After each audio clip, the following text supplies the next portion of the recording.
high-end visual effects, imagination used to be limited by the talent within the four walls of a studio and the heat of local hardware. Today we meet a man who broke those barriers down, someone who always thought differently. I'm Xaver Walser, and my guest is a true titan in the frame, Andras Kavalecz. His journey is a movie in itself.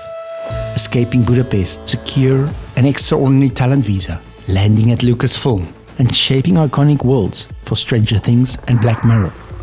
But as the world keeps spinning faster and faster, the old workflow brought limitations.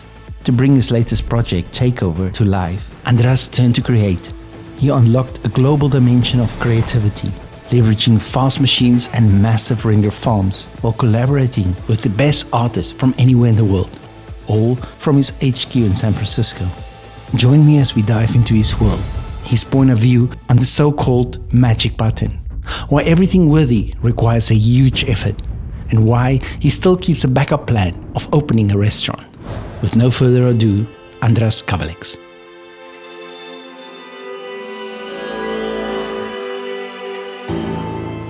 Oh, cool. Yeah, it's nice to be here with you and talk to you, Xaver. So talking about, so like you said, like I was mentioning, I was born in Budapest, and back when the Iron Curtain was still up, right? And we couldn't just leave to go to West Germany, for example. And so what happened to us is my mom is German or East German, and my dad Hungarian. And he got an opportunity to work in West Germany, and he was in an accident. So my mom and we got a permission to visit him in West Germany. And so we took the opportunity. That was like early 80. And then we decided to never come back. That was my parents' decision. And then 2 years later, I think it was 1983, that's when my mom decided to, we should try to go back to Budapest, visit family. We had our West German passport. So we got into the train station and we saw family, and immediately we were like, greeted by military. And they said, like, you guys should have been back like 2 years ago, and that didn't happen, right? So they said, like, okay, you have basically like half an hour time, 30 minutes, 45 minutes for the next train, and we will escort you back to the Austrian border. And that's when I was like 7 or 8 years old. And so that was quite an interesting experience, like as a child, to be in that situation of like, being basically, instead of meeting family again, you were escorted out of the country. So that was a pretty big impact. And I think I'm still processing it a little bit, But as a child, do you feel like that's just normal, how life is then at that time? Or was it strange for you, what the decisions you guys had to make during that time? Or do you have a memory of this? I mean, really, it's just like I have very little memory of that. I think when you're like 7 or 8 years old, you lose all that. But to me, it was like, of course, it was like, it was of course not usual and not normal, right? And then especially when my parents told me like, you're going to go to school in Germany, right? And I didn't speak any German. So that had also like an impact on me, like sitting in a classroom with people you basically don't understand the language. I mean, I knew a few little words in German through my mom, but, it was not like I could, write an essay or watch TV. It was very limited, right? Because like I said, I grew up in Budapest, in Hungary. As a child, were you already interested then in the arts, or? Yeah. So I actually, when I remember back, my grandfather, he was pretty good in drawing on paper, and he did some kind of copper images, like in plates and stuff. So he did some portraits and stuff like that. So I just recently thought about that, and I remember that maybe that's, and my dad was pretty good in like architectural stuff, like very like accurate, and he was like building things. So he did some drawings in in that way too. And I did. I think I had always like a little bit of interest of like drawing on paper, like mostly like sharks and stuff like that. That kids like to draw, and especially boys. So and then airplanes and stuff like that. But you continued your journey, and somehow you ended up in London. Yes, I basically started doing computer graphics in Germany when I was around 15, and I bought an Atari ST, so there was like a lot of tension between two computer systems, Amiga from Commodore and Atari ST. So there was a rivalry going on, and most of my friends had an Amiga and was technically, better in terms of it could display more colors and stuff like that. So I got an interest of doing art on the computer when I was 15, and I decided to go with the Atari ST because everyone was doing working on Amigas. I said, like, okay, I'm going to do Atari ST because I thought like it's something different, and the challenge was there that I found out later that the hardware was not as good as the Amiga. So I had limitations. I had only 16 colors to paint with, and the Amiga had like 64 colors or 32 colors, so double, 3 times more colors, right? So that was a challenge, and like taking on, learning by myself how to do graphics on the computer with an, early teenager age, right? Like 14, 15. I did a lot of like logos and fonts and all that stuff. And I became a member of a demo group. And the demo group is like all across Europe. There was like a lot of demo groups in the UK and France and Italy, Germany. And there was like a group of like teenager young people who were, like engineers, artists, musicians. And we did like some kind of demos, and we were presenting our style, like it was almost like a presentation, like almost like a music video, if you want to say, right? And there was like always like competition there too. Who makes the best thing, right? And so this was my early on before I got into professionally creating art. I was doing that for many, many years. And then I got my first job in a games company in Frankfurt. And I was like 20, I think like I was like 20 or 21 years old. And I sent in a floppy disk with my artwork, and I was interviewed. And interestingly, the guy who interviewed me, who was also the general manager of the company, he got into the meeting, and I just looked at him and I'm like, no. And he said like, yes. And it was actually, and I should have known because his name is very, not usual, Michael Hengst.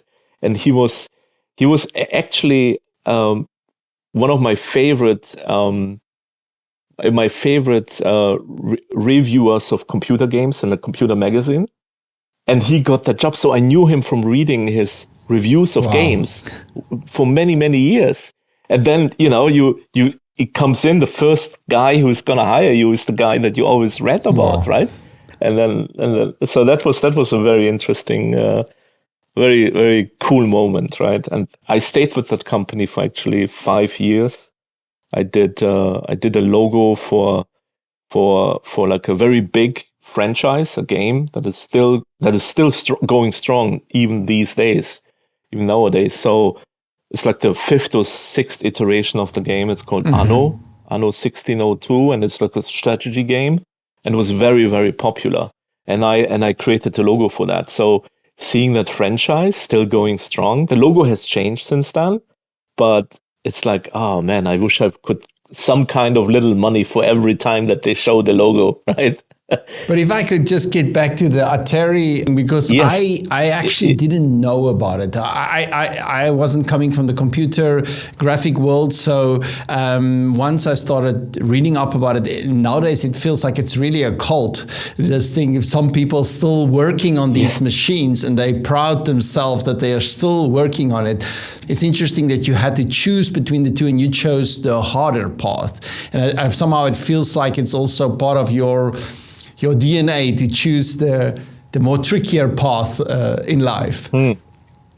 Yeah, it's also interesting because I thought about that too. why. And maybe it even comes back from my time in Hungary and knowing that my dad and my grandfather was always like using limitations, like you had limited tools, limited, stuff that you can work with, right? Compared to the West. So I think back in my mind, maybe that's also why I like these challenges of working like under limitations, right? And so yeah, I mean the yeah, like I said, the biggest thing of the Atari ST was like it was always like the little brother of the Amiga. It was used more in for music, and it's still being used in music for MIDI and stuff, synthesizers and stuff like that. And so I think I decided because I like the challenge. I like to be pushed, and think like, okay, don't go with the mainstream. Look outside the box, right? And because it allows you to, when you know the limitations, you know, okay, this is what I'm working with, and now I can see what can I do with the limitation. Because if you have something that is like open, right, and you can do anything with it, then you're like, at least me, and then I'm like finding myself like, oh, is this the right way to do it, right? Because it could be maybe the wrong way. So I'm more like thinking about what's the best way to do it rather than doing the work that I want to do, right? Or project and stuff. Yeah, and it forces you kind of to be creative in a way because you know there's limitations. Exactly, absolutely. Like I think it's almost like in any other field too, whether you do like shooting, like outside in an environment, and you have to work with whatever lighting conditions you have, right? And you work around and you find clever ideas, right? To work with the situation. So it's not just about technology, but it's also about your surroundings, any material that you have to work with. So you basically also choose not really to follow the norm or the trend, and basically prefer more the trendsetter path. The trendsetter path, yeah. I think it's one of the joys that I have to see like, okay, push yourself, show yourself that you can still do it, and maybe also, because that's also probably like, hopefully it's an inspiration to other people too, right? It's like, okay, you don't need to have the highest, you don't need to be, use the best technology or the fastest car or whatever, right? It's like, it's a challenge, and I like that. I enjoy that. I strive for that. The way that you ended up in San Francisco is pretty impressive on your extraordinary talent visa that you actually required from Lucasfilm. Maybe you can tell us a little bit about that. Yeah, sure. So what happened is, while I was working in London at Electronic Arts, I got an email from a friend in Germany. And I'm like, I haven't talked to him for a long time. And all of a sudden he sends me an email, and it's from the same, he works also at Electronic Arts. Now that's strange, right? So I immediately wrote him back, and then he told me like, well, I'm at EA in Florida, right? And so we got in touch. Half a year later, he sends me another email, but then he sends me an email and tells me he actually changed the company and he started working at LucasArts. And then he said like, well, are you going to come to SIGGRAPH in Boston? That was 2006.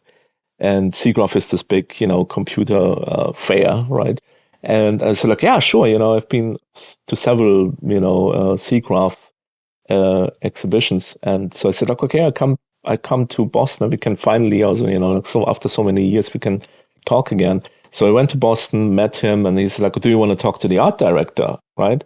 From LucasArts, and because we're looking for visual effects artists for Indiana Jones. And I'm like, wow, that's great.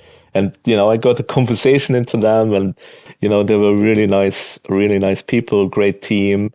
Again, their own technology, so again, like coming with that whole thing back to like, they wanted to do their own thing, own their stuff, especially because it's Lucas, right?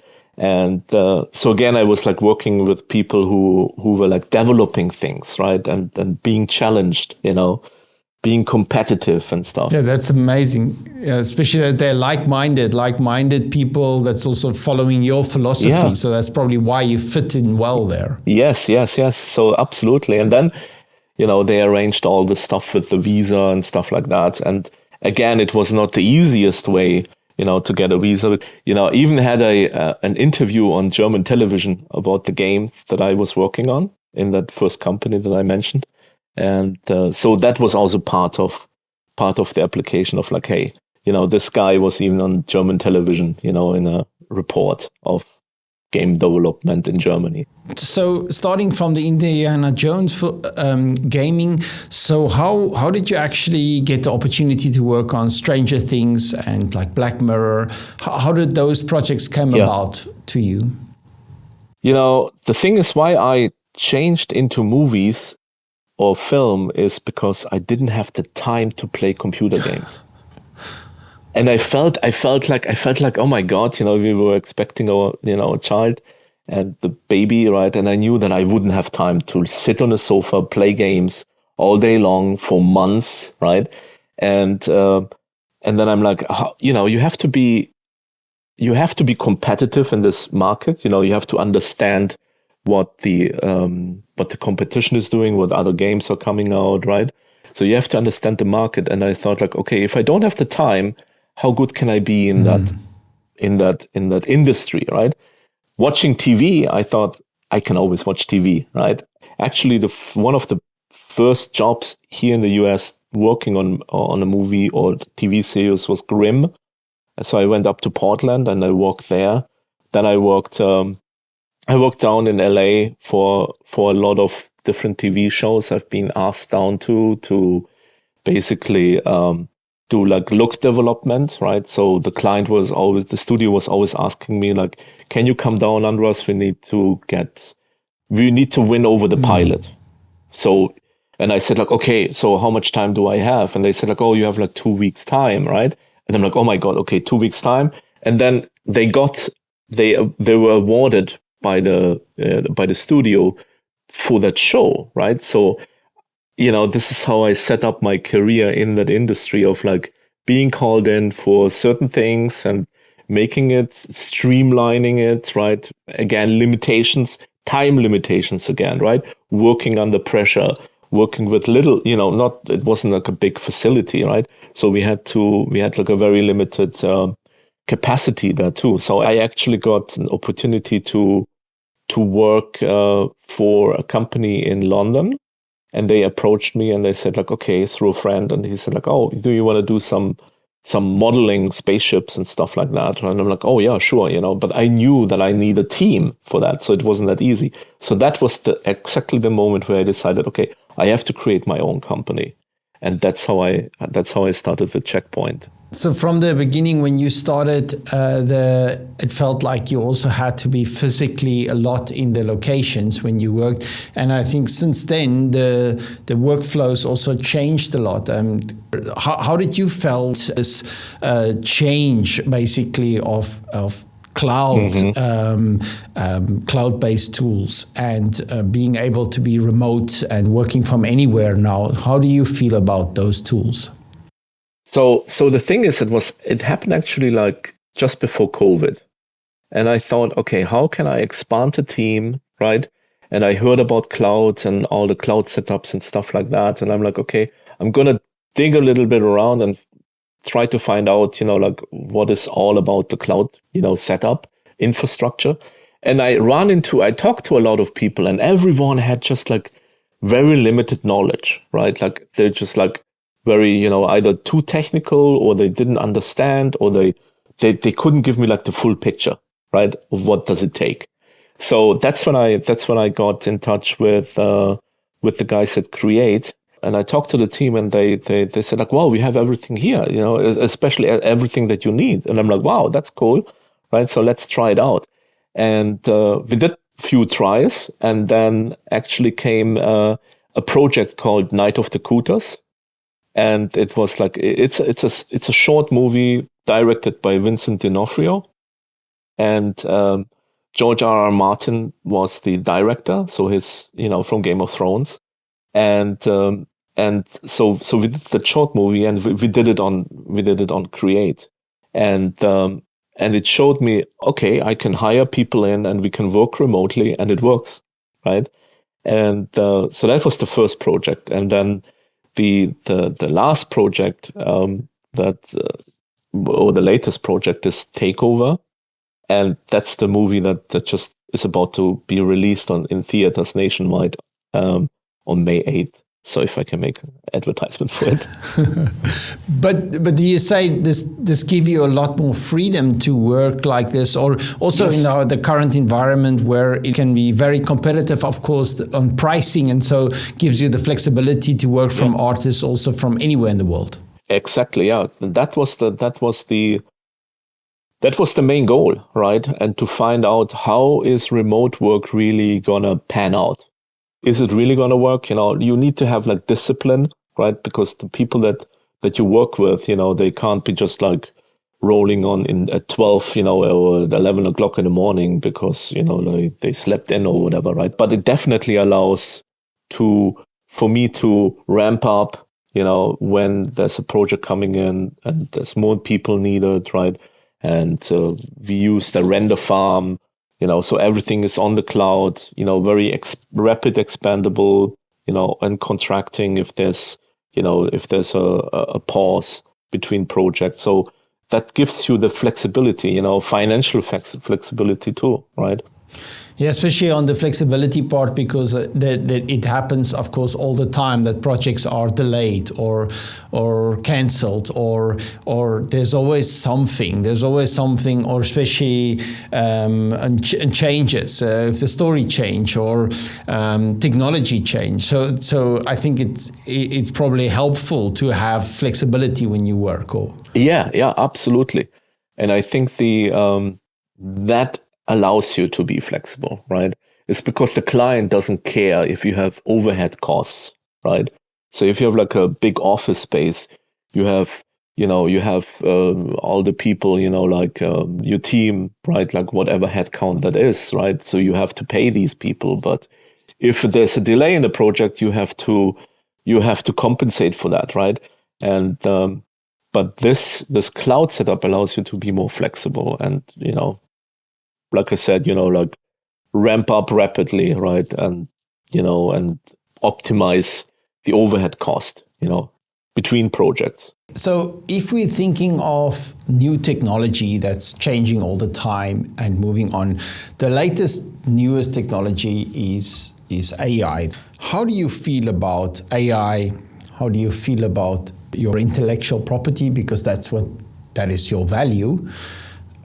What is your opinion about the process? Do we make it easier? And how can we tell stories with this technology? I have mixed feelings about AI, as many other fellow artists, right? It's, I think we have to differentiate between AI and generative AI, right? So I feel like AI, the technology itself is like super cool and, like what it can do. And, like it does all different things, like from cancer recognition or, like in that field or project planning or whatever, right? But then there's this whole big thing of generative AI. And I feel like the problem that I have with that is when you use it, you don't know where the material is being sourced from. And since I'm selling my service, right, I need to know if I use a tool like that, can I actually sell it? If I don't own it, right, if I haven't created it from scratch, right, then it's a hard sell. And I think like many people are running into that problem of copyrights, IPs and stuff like that, right? So I think that's the biggest hurdle. And I don't know if that's easily being resolved, right? The only way to resolve is to maybe train your own AI, like do an A data set and stuff like that. But for that, you still need a lot of material and you need a lot of content, right? Yeah, and where's the content going to come from? So where's the content going to come from, right? So it's like, like chicken and the egg thing, maybe, like the same scenario. It's like when people tell me like, oh, why don't you use AI, like for that specific thing that you might lack, like your skill set or whatever, right? Or your portfolio, right? And I'm like, well, if I want to use AI and train it, right, on the stuff that I don't know, I mean, how is this going to happen, right? Like, I mean, right? It's like if I need to use AI to train it, right, then I'm not training it really, right? So I think it's really a problem, really a big problem, and I feel like also other service providers who have bigger companies who have worked on many IPs or many movies, for example, even though they have all this material from all these great movies and they created the content for it, they don't own the IP. So even they have a problem, I bet, that they can't train their own stuff because they don't own it. So there's very little big companies who own IPs, right? And they might be able to really utilize that automatic generative AI technology, right? Yeah, especially I think with that was so interesting when OpenAI made the deal with Disney, because I thought there it makes a lot of sense because they have a lot of IP that they can train it on. How you protect it, how do you keep it that it doesn't just go everywhere? I don't understand, couldn't understand that, but I thought maybe they will have a solution for that.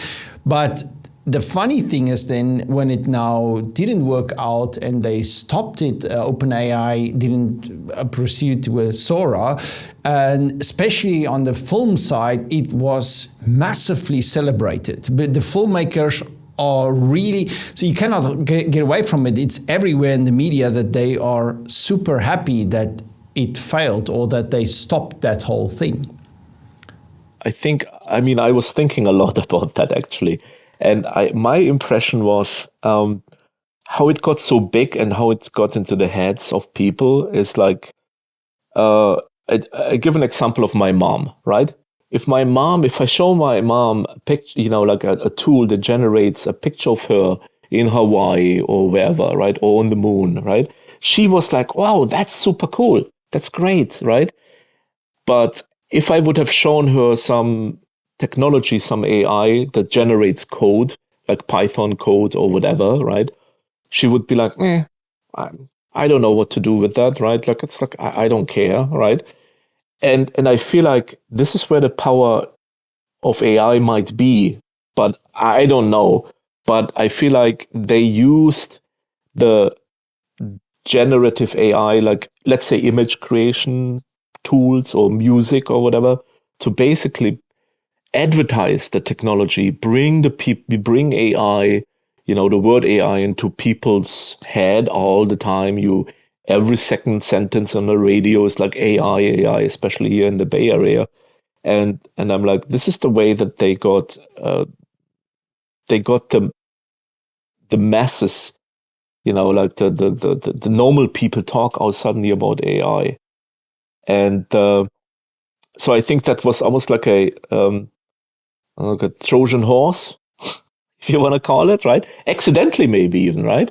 I see a lot of people who say like, oh, this is the end of Hollywood, and you can create everything with it. The problem there is what they try to sell the idea is start having a prompt and the finished movie, and everything in between is basically, they say like, it's irrelevant. And I'm like, wow, that's a big step. It's impossible. And most of these people don't even know about all the steps in between, the creative process in between, the legal stuff in between, right? And the legal stuff at the end, right? So I mentioned to one of my friends, I said like, well, you know what? I think to be precise with the generative AI, you need to be Tolkien and write specifically all you want to see, like very specific, granular description, right? Like, who can do that, right? To be absolutely, sure that what you describe, the generative AI will generate that image, right? And I think like it's impossible to do. I mean, it would blow up. First of all, it would take a lot of time. Not everyone is so, creative in writing, right? So it's like, I think there's it's not the real goal of AI. I can see AI being more used for maybe for like in the medical field, right? Like if you are like cancer, recognizing cancers because it can go through so many millions of images and pinpoint, oh, this might be cancer or whatever. I see that there's the real value in it, right? And but not necessarily of like in the creative industry. But I loved it how you said how the managers thought that they created now the magic button. And what is these artists doing all day long? They're fiddling all these artists all day long, and now they have the magic button to do the job. Yes. Yes, exactly. Yeah. But it's not so simple. Yeah, I mean, it's not that so simple. And in our earlier conversation too, it's like I mentioned that magic button is like, as an artist, you always had to. You always not fight, but you always have the pressure of explaining people what is your work, how do you create things, right? And you can't really convince people like it's not so tangible, right? It's creativity, right? And it's you have to have the vision and stuff like that. So as an artist, you're always like, at least me, and I think many others too, it's like very hard to explain it to other people. How do you do your work, right? But now these people are given. People who didn't understand the whole process are given now this magic button that they can press. And they say like, oh, I pressed the button and all of a sudden, look, I got it. I told you it's that easy, right? And now they keep pressing the button, and they don't understand. It's not about pressing the button. It's knowing where to stop pressing the button and maybe where to press another button, right? So it's not just one button and where to stop, and knowing what you want. And I think that is the artistry itself, right? Like the creative process. So it's like almost like going into a restaurant and you're just hungry, right? And you just tell the waiter or the chef, in the kitchen, and you're just hungry and you can't tell them. And they ask you, oh, what do you want to eat? And you could just say like, I'm just hungry, give me something. And they give you like constantly new menus, like, and it's like an endless menu of things, and you can't decide what you want.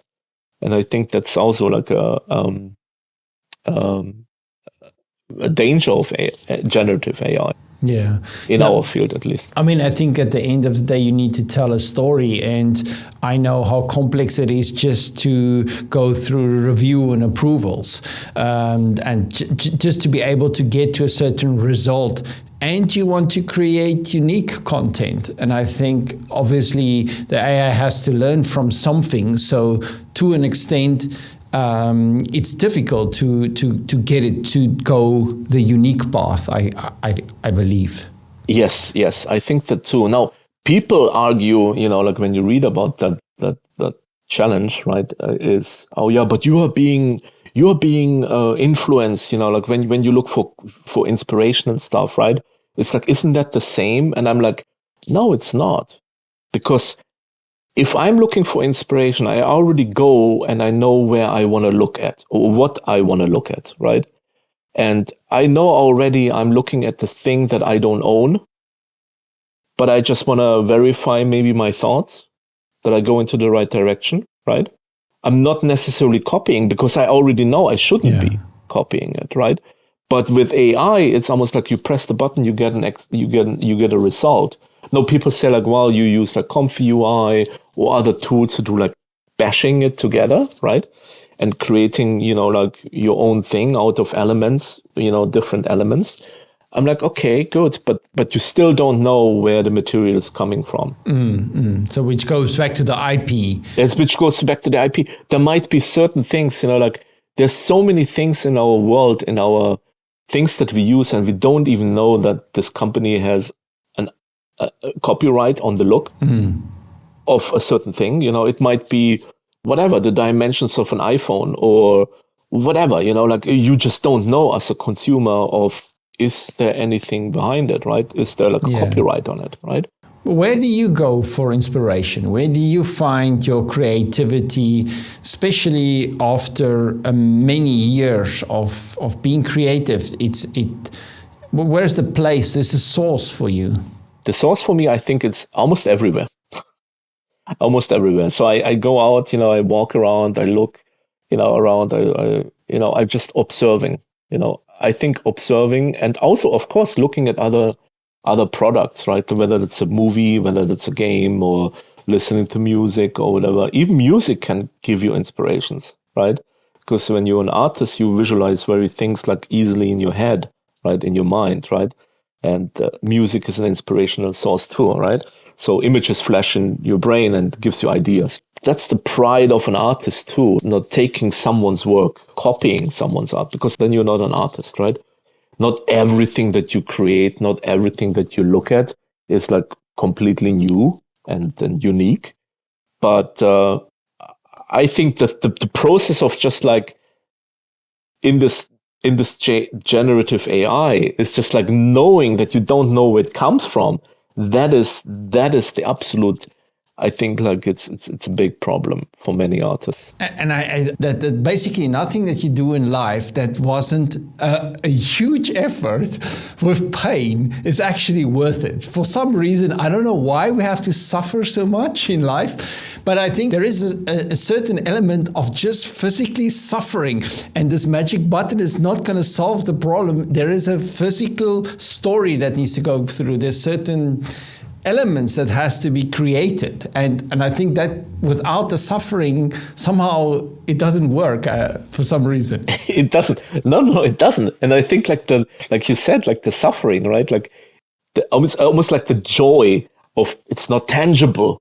Let's say, right? Like the whole stuff that we're doing, visually. It's like you can't, unless you print it on a 3D printer, all of a sudden it becomes tangible, right? And maybe people will understand it better, right? So it's like when people ask me about how do you model certain things in 3D, I tell them like, well, imagine this is just an unlimited clay, like in pottery. Think of it like you can just create a new vase and you can add stuff to it, and then that's when people get to understand more easily, right? Or when it comes to animation, think of it like puppetry, right? Like Pinocchio or whatever, right? Or anything. And then people, when something is tangible, then people seem to be understanding it a little bit better, right? I mean, I remember when I went to recently the F1 movie, and I note, and it was so much said that everything was shot in camera, everything was shot with Brad Pitt in the car. He was he was doing all the driving. I don't know, it just has a different meaning to the whole thing. You see it in a different light. You feel the grittiness of the whole thing. It just brings another level, especially in this world where anything can be done. I feel like more and more we crave towards the parts where people really worked hard to create this. You want to see the behind the scenes. How did they actually create this stuff? And this is what we lean to it. I don't know if it just touches us more humanly. And I think in this world where we are in, more and more human stories will be the ones that will win at the end. Yeah, I agree. And on top, like what the whole argument of AI or generative AI is, like we can create a lot of content very quickly. And the problem there is, I don't think that we need, and circling back to what you just said, it's not that we need more content. We have enough content, like we have enough movies that I didn't even know about. I'm like, oh my God, it came out, like, oh, that's a great movie, right? Because there's not enough time in your lifetime to watch all the movies, right? So I think it's not about being able to create quickly. We still have to create quality. Absolutely. And I think that whole AI approach, maybe actually it will lead to more quality, because people will be almost like overstimulated or something. Overstimulated, right? Like it's almost like yeah, you can go to McDonald's or to any fast food, like a restaurant, you can get your quick burgers and blah blah blah, but in the end, everyone knows if you go to a steakhouse, this is where you get the quality. You know what you ingest, right? And I think maybe that's where we're heading. That that people will look more for quality content rather than quantity. You talk a lot about steakhouses and restaurants in all of your things. What is it with the restaurant steakhouse thing? Yes. So I mean, I was thinking, like, I mean, when you get to a certain age, I'm thinking like, okay, do I really want to sit behind the computer, right, like all day long when I'm like 70 or 75 or whatever, right? So what would be the next thing that I would like to do, right? What are the options, right? And I thought about, well, actually a restaurant. And I'm telling friends and they're like laughing, and family, and like, oh, that's a lot of work. And I'm like, yeah, but it's very similar. So that's almost like an escape plan, from the industry. But if you think about it, it is actually, you create something, people value you for the creation, and they eat it, and you get instant gratification, right? So when you go into a restaurant and or at home, right, you cook something and people gobble it up, right, and they love it, right? So it's rewarding, right? So it's very similar, right? Very similar. If you think of like even a bakery or whatever, doing like cakes or whatever, that's also an art form itself, right? Not that I want to become a baker or like a wedding cake baker or whatever, right? But I think like a restaurant would be something interested that I'm toying with, and probably like an Hungarian restaurant because of just my heritage. So when you are not thinking about your restaurant, what if you would ever say that you were, because I feel like you're pretty sure of yourself in the same way you said you're very open-minded, but has there ever been a way once where you thought like, the direction I thought I was going was not the right direction, or something that I was wrong in, that I felt like I learned from somebody, where you could also share one of those learnings with us? Yeah, so in general, when I work with people, when I hire people, when I build teams, I always tell the people, look, for me it's also a learning process. I don't know everything, right? So please, I'm also here to be educated too. I want to learn from you guys, right? So whenever you have something that you want to change, that you want to convince, that you want to share with the team, share it. Convince me too, right? Please do that. So I'm very, very, very into that too, like motivating people to do constructive criticism, right? And but it has to be constructive. Everyone can be negative criticism. Everyone can say, I just don't like it, right? So that's not going to be enough, right? So, but one of the things is, during my career, I just hopped between different software applications, like there's many of them, so I use probably all of them to a certain degree. And interestingly, on Night of the Cooters, that short that I just mentioned earlier, we use 3D Studio Max, and I was like, oh, 3D Studio Max, let's just use it. It can do certain things. So again, I like the challenge. Then on Takeover, we used Clarice, which is a very specialized program. I knew very little about it, but I told my team, let's use it, let's find out, right? And I motivated people, like to look into that. I, encouraged them, and they were like, oh, that's pretty cool. It can do this, it can do that. And, this is maybe the flaw in the software, right? So I like to build, projects around that, like new technology, right? New tools. One particular software is, I always said like Blender, because it's free. I said like, Blender is like not a professional tool, right? Like it's like you can't use it, right? Like it's never going to take off and whatever. But for about a year, I was like, playing around with it more and more. And that's like one tool where I like totally underestimated the value, because the value is more like, I found again a software where I can do a lot of things and I can try a lot of things out, and that's for free. And then the community is really great. So they're all very like open, and they're all like very like, oh yeah, let's create the script for that, and let's help out on this. So I think it's a very active community. Yeah. And for me, Blender was like a big aha moment, because I was telling many people, like, you can't use it, right? Now, can you use it in a big production? Probably not. Will it come to that point where you would be able to? I think there is a potential there. But what I like is I just found out myself, like, okay, I underestimated it.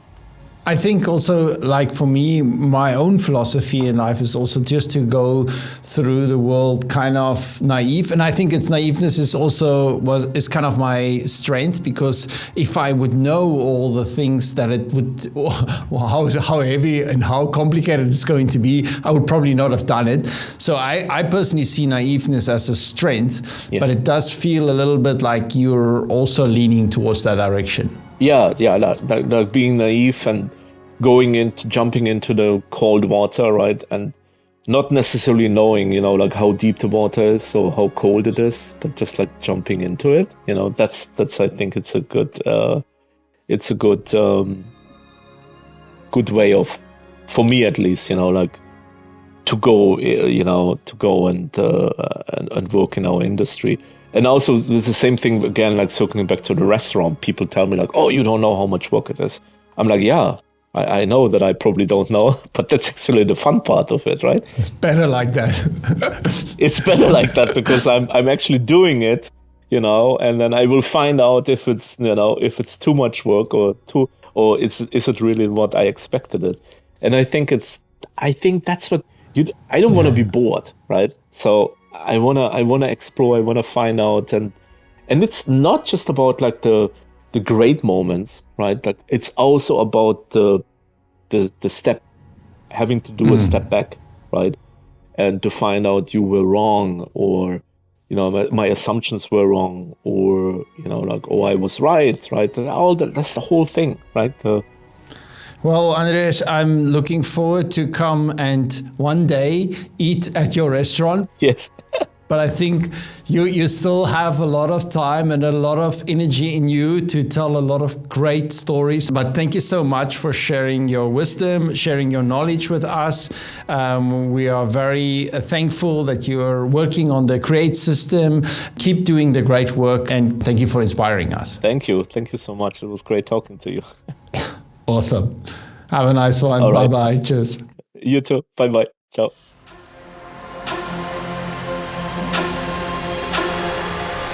This is prime time.